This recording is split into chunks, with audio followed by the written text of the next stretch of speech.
L'enseignement de ce matin est simple, grâce à la foi. Dis à ton voisin, grâce à la foi. Nous prétendons avoir la foi. Nous récidons les credos. Mais que faisons-nous? Grâce à la foi, par la foi. Amen. Dans les textes de ce jour, on dit, grâce à la foi, Abraham obéit à l'appel de Dieu. Il partit vers un pays qui devait lui être donné comme héritage.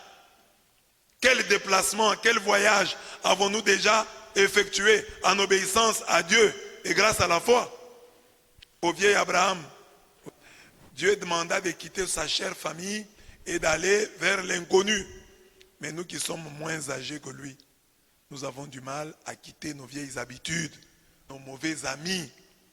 Nous ressemblons plus à Jonas, le prophète rebelle, qu'à Abraham, le père des croyants. Mais grâce à la foi, j'ai abandonné un ami. Grâce à la foi, j'ai abandonné ceci. Grâce à la foi, j'ai fait ceci. Grâce à la foi. J'ai déjà dit ici, grâce à la foi. Grâce à la foi. Tout ce que j'ai dit ici, vous devez obéir en disant, grâce à la foi. Par la foi, je commence à faire ceci, je commence à faire cela. Grâce à la foi, Abraham vint séjourner comme étranger dans la terre promise. C'est dans un campement qu'il vivait, car il attendait la cité dont Dieu lui-même est le bâtisseur et l'architecte. La vraie foi nous interdit de construire des maisons en matériaux durables. Or, vous en avez. Je répète, la vraie foi nous interdit de construire des maisons en matériaux durables. Abraham habitait quoi? Une tente. Mais vous construisez des maisons en matériaux durables. Ceux qui n'en ont pas, prient Dieu pour qu'ils puissent en construire. Spirituellement s'entend. C'est spirituellement qu'on parle. Spirituellement, ne construisez pas des maisons en matériaux durables. Un homme de foi vit continuellement sous des tentes, prêt à faire le déplacement que le Seigneur nous demandera d'effectuer, car sur cette terre, nous sommes des étrangers, des voyageurs. Donc, sois souple, ne construis pas en matériaux durables, dans des choses de Dieu. J'ai déjà dit, c'est comme ça. Moi, je suis un homme de principe. Parce que si tu es un homme de principe, tu as déjà déclaré que tu n'auras que 3 enfants. Maintenant, quand le 4e vient, tu le fais quoi? Tu le tues. Parce que tu avais déjà dit en tant qu'homme de principe que je dois avoir 3 enfants.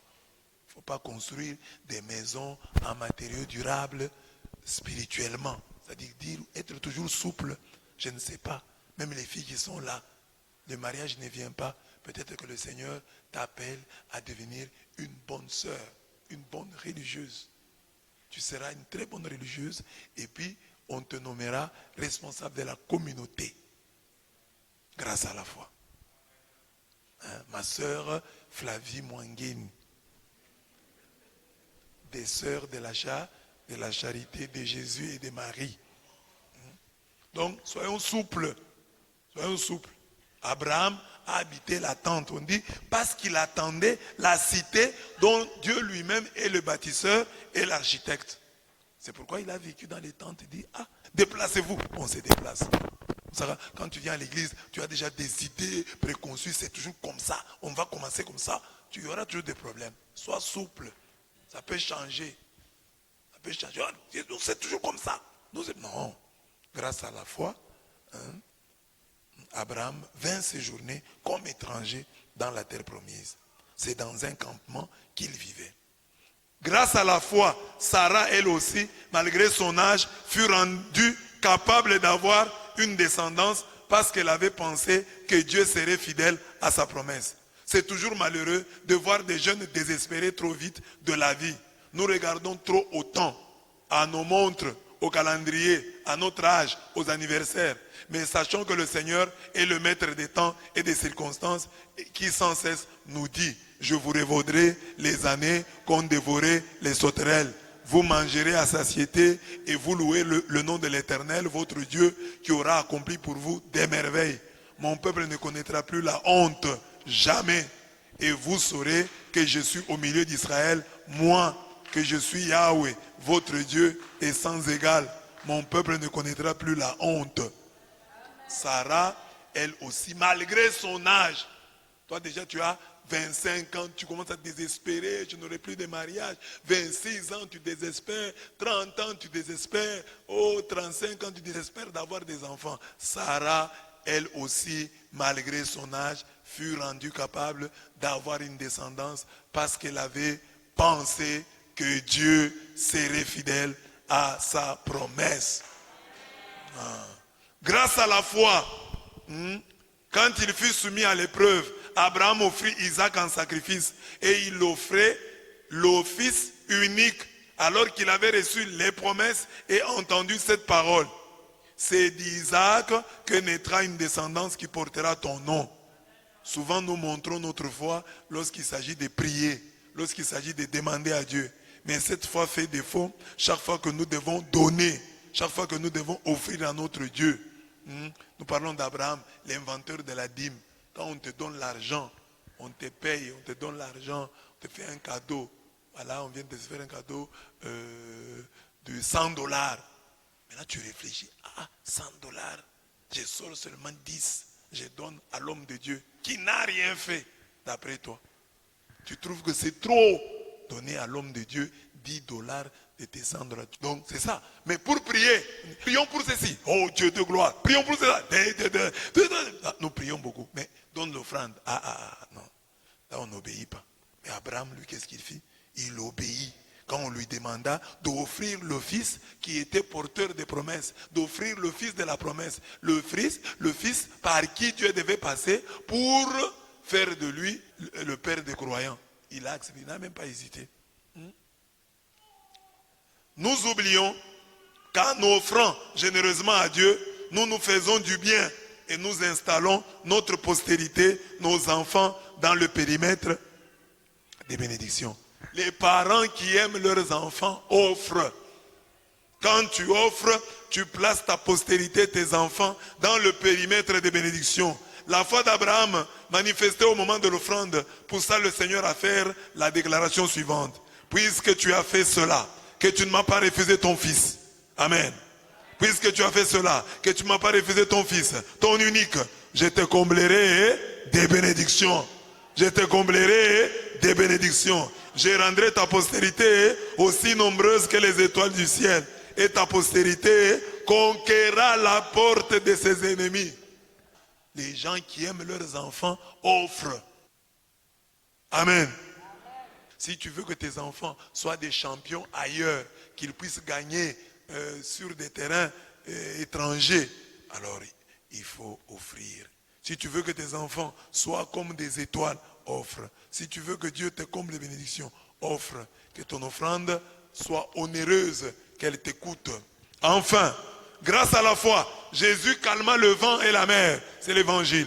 À travers ce texte, il nous dit une vérité de taille. Sa présence en nos vies n'exclut pas des secousses. Mais sachons qu'une chose est sûre. Nous arriverons à bon port. Nous irons de l'autre bord. Car nous ne pouvons couler avec lui. Ne craignons donc pas les vagues qui secouent la barque et qui la remplissent déjà d'eau. Elles se calmeront car nous faisons route avec celui à qui le vent et la mer obéissent. Donc quand tu es avec Jésus, cela ne te vaccine pas contre les secousses. Il y aura des secousses dans ta vie, il y aura des hauts et des bas. Mais il te rassure d'une chose, comme il est là, il n'acceptera pas que tu puisses couler. Parce que si toi tu coules, vous coulez ensemble. Et on ne peut pas couler avec Dieu. Comme il est là, malgré les secousses, vous ne coulerez pas. Il n'a pas dit que tu coulerais, il n'a pas dit que tu sombrerais, il a dit, allons de l'autre bord, allons de l'autre bord. Donc quand ça a commencé là, c'est lui qui a dit allons de l'autre bord. C'est lui qui a dit. Comme il a dit allons de l'autre bord, nous allons arriver. Il y a des secousses. Il a déjà dit allons de l'autre bord. Il n'a pas dit que tu couleras. Il n'a pas dit que tu sombreras. Il a dit une chose, allons de l'autre bord. À partir du moment où il t'a dit allons de l'autre bord, toi tu montes dans la barque. Il y a des secousses. Tu dis, il a dit allons de l'autre bord. On n'est pas encore arrivé de l'autre bord. Comme il a dit, on attend. On va arriver de l'autre bord. Parce qu'il a dit ça. On va arriver à l'autre bord. Parce qu'il a dit. La parole de Dieu. Il faut croire que quand Dieu dit, il va faire. Les vents, les tempêtes, l'eau peut entrer dans la barque. Tout ça, c'est rien. Lui a dit, allons de l'autre bord. Qu'est-ce que Dieu t'a dit? C'est arrivé à Paul. Dieu a dit à Paul, Paul, tu dois aller témoigner à Rome. Tu dois aller témoigner à Rome. Il monte dans le bateau, il y a une tempête. Paul dit, l'ange du Dieu à qui j'appartiens m'a dit qu'il y aura tout ça. Mais nous allons arriver. Nous allons seulement perdre le bateau. Mais personne ne mourra. Personne ne mourra. L'ange du Dieu à qui j'appartiens m'a dit ça. Personne ne va périr. Le bateau seul périra. Mais nous allons arriver. Amen. Amen. C'est comme ça que tu dois aussi dire. C'est ce langage que tu dois avoir. Malgré les secousses, on arrivera. Amen. Mets-toi debout, on prie.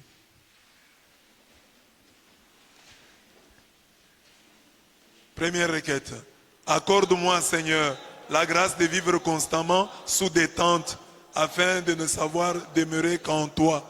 Que mes positions, mes visions, mes habitudes, mon adresse soient des tentes que je peux facilement quitter pour prendre ta position, ta vision, ta volonté. Seigneur, je regarde trop mon calendrier, mon âge, et je vois que le temps passe trop vite et je vieillis déjà. Comme tu l'as fait pour Abraham et Sarah, restitue-moi toutes ces années de ma vie qui ont été dévorées par les sauterelles de l'histoire. Seigneur, je me dis fils d'Abraham, fille d'Abraham, mais j'ai du mal à t'offrir le meilleur de moi-même. Par le Saint-Esprit, révèle-moi les trésors que tu as cachés dans le mystère de l'offrande. Seigneur, ma randonnée avec toi n'est pas facile, mais je sais une chose, quoi qu'il arrive, je ne coulerai pas, car tu as à mes côtés, toi, Elbérite, Dieu d'alliance. Gloire au Père, au Fils et au Saint-Esprit.